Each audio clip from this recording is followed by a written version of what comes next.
My name is Michael.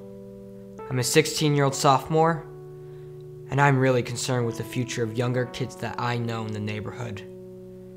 You should be too. Statistics show that more than 30% of kids today will experience some form of abuse. That means people that I know, friends, schoolmates, and even neighbors, are being abused. Throughout this video, you'll hear stories from some brave individuals who have been abused and others who are here to help. My name is Randy Boyd. Hi, my name is Scott Smith. My name's Michelle Zambrana. My name is David Price.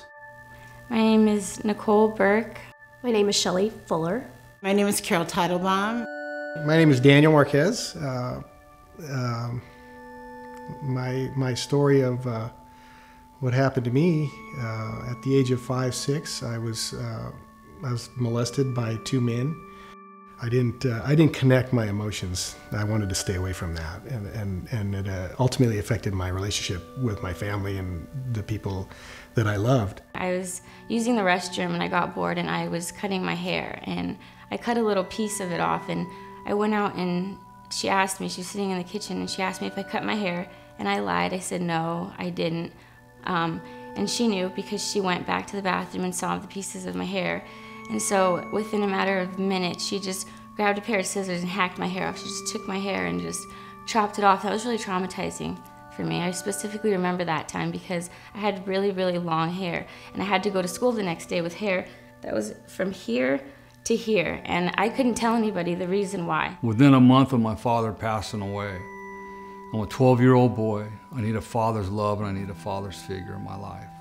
And within a month, that man that had earned my trust began sexually abusing me. When my mother and married Jack, we took off to go to Texas because he had a pipe dream. He was extremely alcoholic, and he had some big pipe dream back in Texas he thought was gonna happen. But the whole way there, we were in hotel rooms. And again, we were exposed to a lot of sex. My mother and my stepfather had no problem having sex in the hotel room while my brother and I were sleeping in the next bed. My mother had no problem masturbating my father as we were driving across the country. There's a natural progression that's supposed to take place for young teens and adolescents to learn about the sex drive and all that, and I was pretty much robbed of it all. Most people experience multiple types of child abuse. Joe Frost is here to explain more. Hi, I'm Jo Frost. Many of you will know me as SuperNanny. I'm here today to talk to you about an epidemic that affects directly or indirectly every family in America, and that epidemic is child abuse and neglect. I'm asked to face many challenges helping families across America, and unfortunately some of those families are faced with the reality of having to understand the magnitude and consequences of neglect and child abuse that is often passed down through generations. Here is an alarming fact. Child abuse and neglect cost Americans more than $124 billion every year. Yes, $124 billion. And here's another fact. That cost could be prevented. No child should ever be the victim of abuse or neglect. Abuse doesn't happen in just one form. A child often experiences multiple types of abuse. A physical abused child may often experience emotional abuse, and a sexually abused child may also be neglected. If you can learn how to recognise and report signs of child abuse and neglect, then reporting your concerns may protect a child and get help for the family who needs it to prevent it from continuing. So let's do it.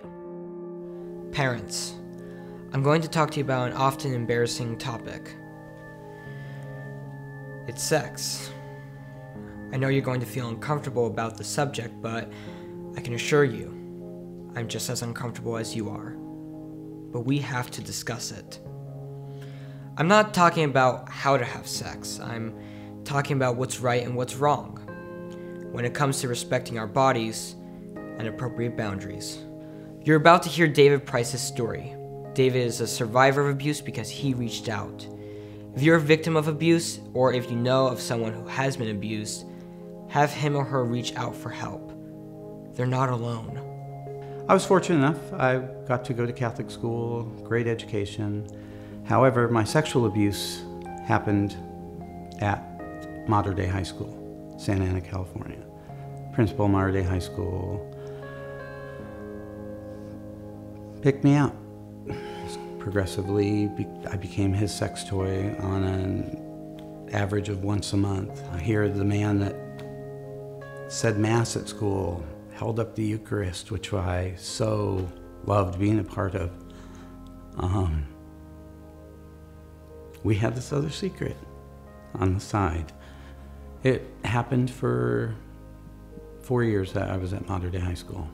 Sadly, my stepmother passed away in 1982, and it was a school day, and I went to his office, and his way of consoling me was to pull my pants down. And so I get to have that memory for the rest of my life, that was the way I honored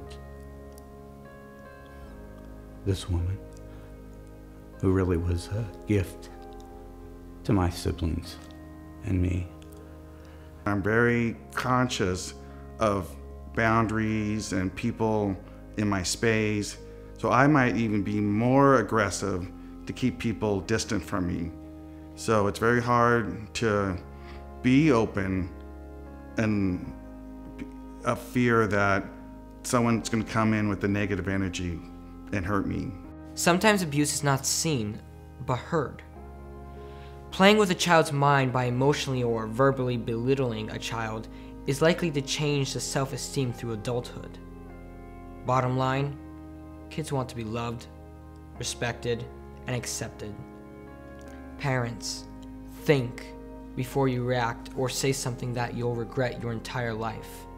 The mind of a child is like a sponge. Trust me, they'll never forget what is said or has been done.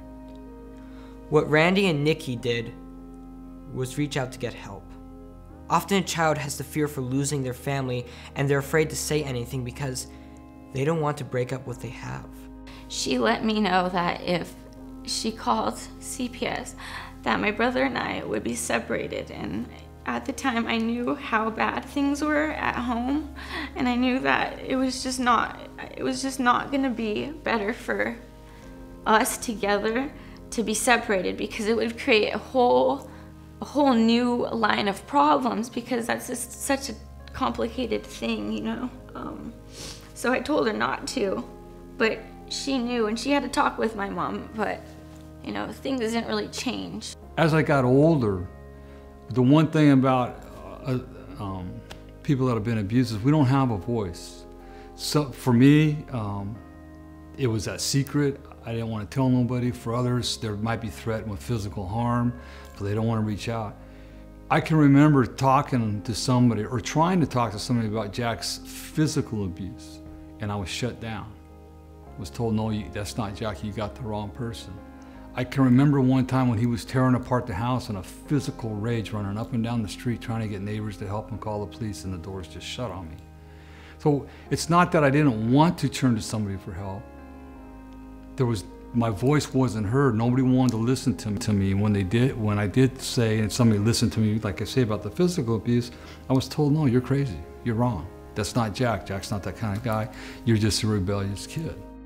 I feel like my teachers should have noticed. They should have recognized how smart I was and that my grades were slipping. I mean, the signs were there. I remember thinking as a kid, there was nobody that could have helped but my neighbors and my teachers. But the teachers are number one, because they spend such a big amount of time with you. Steps could have been made to not prolong it for so long, because I went through this for a long time. I really started on basically, you know, just admitting that things had happened to me, the abuse had happened, you know, what had happened, going over it and looking at it in a different way to find out that it wasn't my fault, you know, and that I could tell somebody. You know, I waited till I was 40 years old to tell somebody, and the reason why I did that is because I was threatened that those people were going to come and kill me and kill my family. And as a 5-year-old and 6-year-old, you know, I loved my family. No matter how dysfunctional we were, I loved my family, and I didn't want anything to happen to them. My little nuances with my brothers would destroy the dynamics of my whole family, and that would be all my fault. So there was a lot of blame, I didn't want to take that chance. I'd rather suffer the pain myself rather than destroy my other brothers and sisters' lives. You'll hear Michelle, Shelley, and Carol talk about their goals to help bring awareness and to support and offer counseling to others. Everybody has a potential to help and step up against child abuse because there's a lot of different forms of it. Most people might suspect and not even report it because they think that can't really be happening. This does exist and it is there and it won't go away, and everyone just needs to be very proactive and just keeping an eye out and trying to do the best that they can. If we come together as people and everyone just does a little bit, I believe the decrease can happen and there'll be a lot more help for these children that are victims of child abuse. When I first started this journey of working with these children, I was aware of child abuse. I was aware that it existed, but not to the extent that I see it today. When I see somebody who's been abused as a child, what I see is that they can't look me in the eye. Because there's a shame involved in being abused, and it's really hard for somebody to see you and look into your eye, and you're afraid that they'll see your secret. So often they'll look down, they'll look sideways, but they really have trouble making eye contact. Somebody who might be cutting themselves might have some scars on their arms or on their legs. So there's a lot of signs if you look for it. Just need to pay attention to what's going on. You can also make a positive difference in a person's life by volunteering, offering support, reaching out to others, making a donation, and by getting your community involved. Parenting is a difficult job, and who better to ask than an expert? The harshest reality is walking into a home where there's anger, where there's pain, where there's a breakdown in communication, to then realize that what you're dealing with is surface stuff, because underneath what this family are not recognizing is emotional abuse, physical abuse, and certainly dysfunctional, abusive behavior that has just trickled its way down through generations. When you realize that reality and then you start to speak to the parents about that, that's when you recognize that they, through education, have the power to be able to stop this dysfunctional cycle. And that's why it's incredibly important for parents to recognize how they can be the best parent that they can be and how to recognize those signs of abuse and neglect. I've done wrong things and I've done a lot of right things. And sometimes I don't feel I'm worth the good stuff. I realized the value of me telling my story at this age, at this stage, because if someone had been there when I first came forward, if groups like what I belong to now had existed, it just would have made it a lot easier to know that I wasn't alone. I wasn't the only person that was going through this. The big project I got coming up, and God willing, April 2013, I'll be riding my bicycle from Palm Springs, California to Washington, D.C. with stops all along the way. And I'm doing that to raise awareness of sexual abuse in boys and men. You can heal from this. You're not alone. For God's sake, you're not alone. You know, I just want I want the best for this world, pretty much. And I feel that if I can contribute, then that's what I'm doing.